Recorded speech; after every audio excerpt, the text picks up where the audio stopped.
Magandang hapon mga ka-happy hour. Narito ang mga balita para sa MBC TV Network News Update 4 PM edition.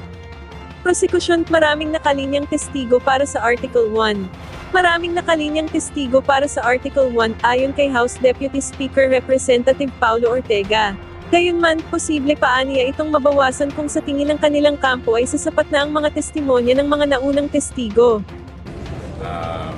Kasi depende po sa flow yan ng ating impeachment.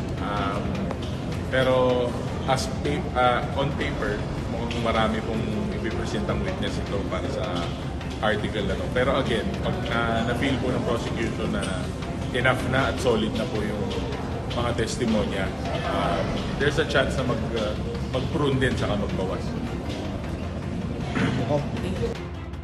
Samantala, 30 pang flood control cases inihahandang isampa. Magsasampa pa ang National Bureau of Investigation ng karagdagang 30 kaso sa Department of Justice kaugnay ng mga umano'y maanumalyang flood control project sa iba't ibang panig ng bansa.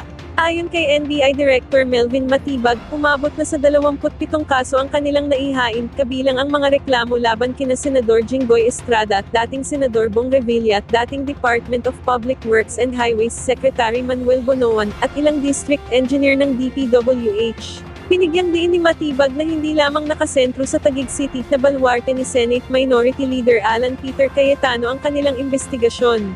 Aniya, mas malawak ang saklaw ng mga kasong isinasampa ng NBI at patuloy ang kanilang pagtutok sa iba pang proyektong flood control na pinaghihinalaang ginamit sa katiwalian. Sa pagpapatuloy ng investigasyon, playo ng NBI na mas mapalawak pa ang pananagutan ng mga sangkot sa mga proyektong nagdulot ng malaking pagkalugi sa kaban ng bayan. Tiniyak din itong hindi na pag-iiwanan ng iba pang mga usapin na kanilang sinisiyasat. At yan ang mga balita para sa MBC TV Network News Update 4 PM edition. Abangan ang mga susunod na balitaan mamaya para sa 5 PM edition.